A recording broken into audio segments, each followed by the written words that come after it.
अभिषेक नारायण शुक्ला आपका स्वागत करता हूं ज्ञानोदय स्टडी सेंटर के जीएस लर्निंग पॉइंट पे। आपको आज इतिहास के एक टॉपिक सूफीवाद, जिसमें अक्सर जो है काफ़ी समस्याओं का सामना करना पड़ता है अभी छात्रों को, क्योंकि इसके बहुत से कंटेंट मार्केट में मिलते नहीं हैं और जो मिलते भी हैं वो बिखरे हुए मिलते हैं। और विभिन्न परीक्षाओं, चाहे टेट हो, सीटेट हो या यूपीपीसीएस हो, आईएएस लेवल तक की परीक्षाओं में इनमें बहुत ही गूढ़ बहुविकल्पी प्रश्न आते हैं। आपको पूरा सूफीवाद, पूरा भक्ति आंदोलन एक व्यवस्थित और संगठित रूप में मैं चार्ट के माध्यम से प्रस्तुत करना चाह रहा हूँ। मुझे विश्वास है कि आपके लिए बहुत लाभदायक रहेगा। सबसे पहले हम सूफीवाद को लेते हैं। सूफीवाद का उदय वैसे तो माना जाता है कि मोहम्मद गोरी के आक्रमण के समय है, लेकिन सही पूछिए तो 711 ईस्वी में सिंध के राजा दाहिर पर अरबों ने आक्रमण किया था। मोहम्मद बिन कासिम का नाम आप लोगों ने सुना होगा।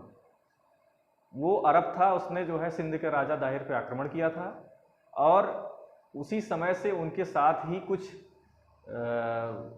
मुस्लिम और सूफी संत जो है भारत में आए।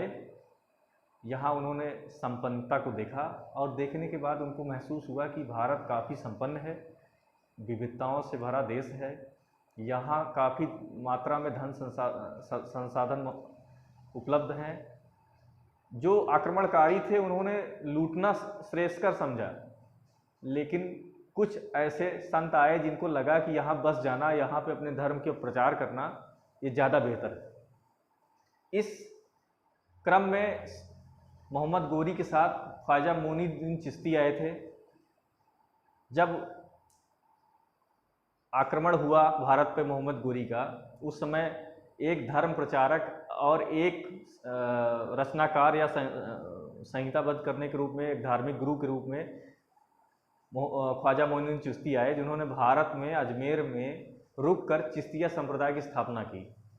लेकिन यहाँ सबसे पहले देखने की आवश्यकता ये है कि चिश्तिया संप्रदाय का उदय कहाँ से हुआ। चिश्तिया संप्रदाय का उदय अफगानिस्तान के चिश्त ग्राम में हुआ।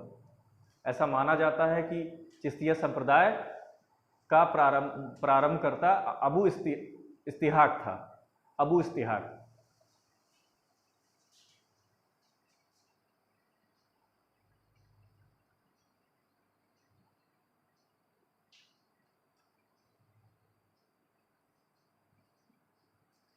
इनके शिष्य थे एक अबू अब्दाल।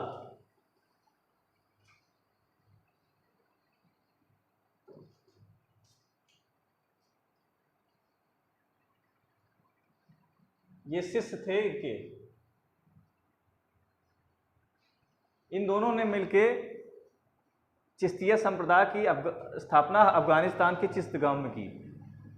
लेकिन भारत में चिश्तिया संप्रदाय के विकास का श्रेय ख्वाजा मोइनुद्दीन चिश्ती को, जैसे मैंने बताया जाता है। इनके धार्मिक गुरु थे ख्वाजा उस्मान हारूनी। भारत में सूफीवाद।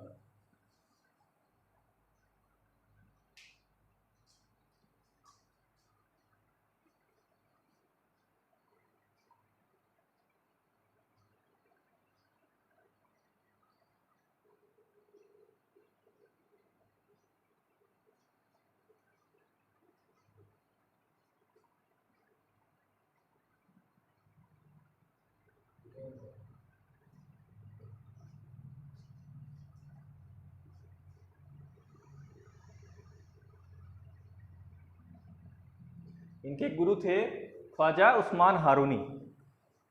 ख्वाजा उस्मान हारूनी इनके गुरु थे। और ये जब अफगानिस्तान आए, अफगानिस्तान से यहाँ पे आए मोहम्मद गोरी के साथ, तो इन्होंने अजमेर में बसना पसंद किया और इनके बाद चिश्तिया संप्रदाय की शुरुआत हुई। इनके शिष्य हुए ख्वाजा बख्तियार काकी।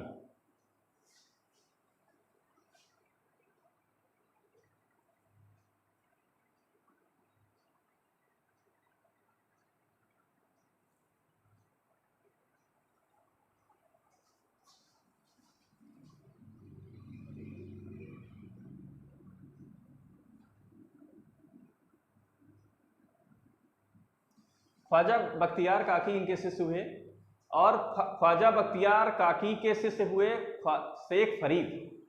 शेख फरीद जिन्हें शेख फरीदुद्दीन गजे शंकर भी कहा जाता है, और इनकी रचनाएं गुरु ग्रंथ साहिब में भी उपलब्ध मिलती हैं। जो गुरु ग्रंथ साहिब है, ईसाई धर्म सिख धर्म का जो है आदि ग्रंथ जो है, उसमें भी इनकी रचनाएं मिलती हैं। ये बहुत कोट करने वाला प्रश्न है, कभी कभी प्रश्न आ जाते हैं कि इनकी रचनाएं कहाँ मिलती हैं। तो आप लिखेंगे ख्वाजा बख्तियार काकी के शिष्य हैं शेख फरीद।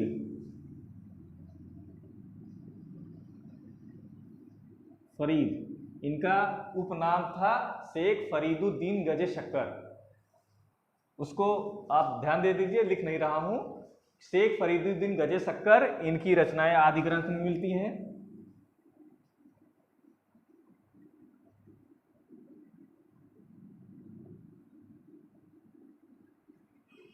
आदि ग्रंथ में मिलती हैं इनकी रचनाएं। किनके आदि ग्रंथ? सिख धर्म के।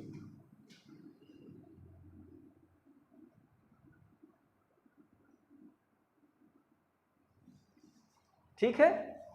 शेख फरीद के शिष्य हुए ख्वाजा निजामुद्दीन औलिया। 3 शिष्य हुए ख्वाजा निजामुद्दीन औलिया। दूसरे शिष्य इनके हुए अमीर खुसरो। तीसरे शिष्य हुए अमीर हसन। ख्वाजा निजामुद्दीन औलिया के बारे में पहले देखते हैं।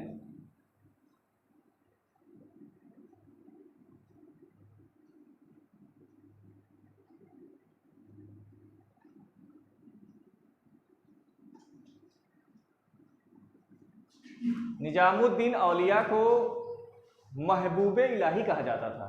इनका उपनाम महबूबे इलाही था।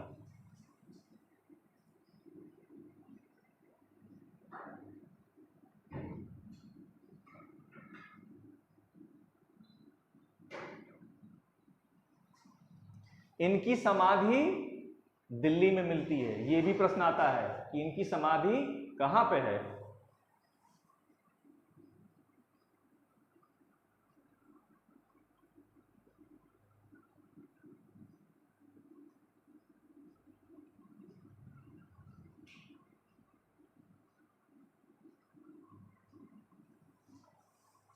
इनकी समाधि दिल्ली में मिलती है।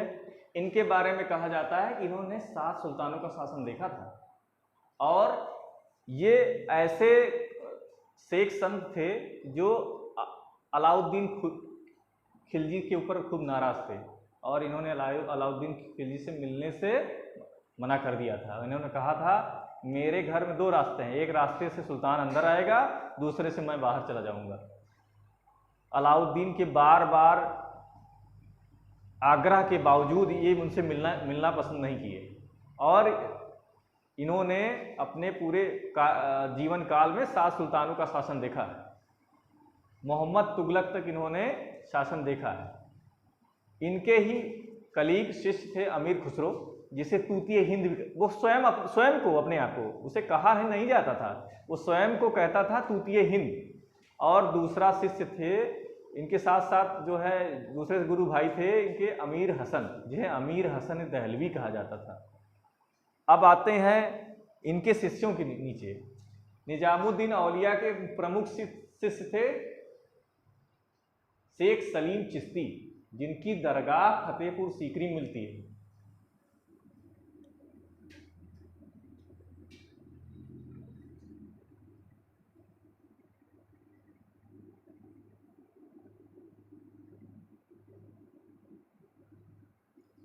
इन्हें शेखुल हिंद भी कहा जाता था। इनका उपनाम शेखुल हिंद भी आ जाता है, अक्सर प्रश्न पत्रों में आ जाता है, बड़ी से बड़ी परीक्षाओं में, यूपी पीसीएस में, आईएएस में आप देख लेंगे, आपको मिलेगा कि शेख उल हिंद निम्न में किन संत का उपनाम था। तो आपको इनका वास्तविक नाम तो पता है, लेकिन क्या पता है कि महबूबे इलाही कौन है, क्या पता है कि शेख उल हिंद कौन है। यहाँ पे मैं आपको कोट कर दे रहा हूँ।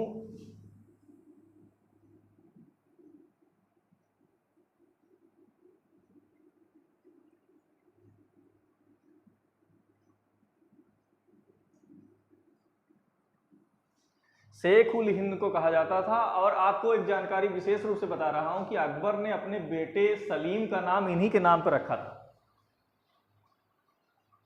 शेख सलीम चिश्ती के नाम पर ही अकबर ने अपने बेटे का नाम सलीम रखा था, जो कि बाद में जहांगीर के नाम से जो है शासक बना। शेख सलीम चिश्ती का मकबरा फतेहपुर सीकरी, ये आगरा के पास एक जगह है जहां मिलता है, क्योंकि आगरा उस समय अकबर के समय में राजधानी थी मुगल साम्राज्य की, तो उसके पास और अकबर ने विभिन्न उत्कृष्ट इमारतों का निर्माण कराया। उन इमारतों में एक इमारत जो है ये असीरगढ़ का जोधाबाई का महल और बुलंद दरवाजा, जो बहुत विश्व प्रसिद्ध इमारत है। बुलंद दरवाजा जो है वो फतेहपुर सीकरी में ही उपलब्ध है। और इसका निर्माण बुलंद दरवाजे, पंचमहल, जोधाबाई का महल और अन्य जितने भी रचनाएं हैं, इनका निर्माण वो सलीम के पैदा होने की खुशी में भी हुआ है। कुछ का जो है असीरगढ़ किला के जीतने की खुशी में हुआ है, कुछ का जो है कंधार, मुगलों के आक्रमण कंधार के जीतने की खुशी में हुआ है, गुजरात विजय के उपरांत हुआ है। ऐसे बहुत से कार्य निर्माण जो है उन्होंने अपने शासनकाल में कराए हैं, जो कि फतेहपुर सीकरी, जो कि आगरा के निकट ही है, वहाँ पे है। तो इनका मकबरा कहाँ है, आइए देखते हैं शेख सलीम चिश्ती का।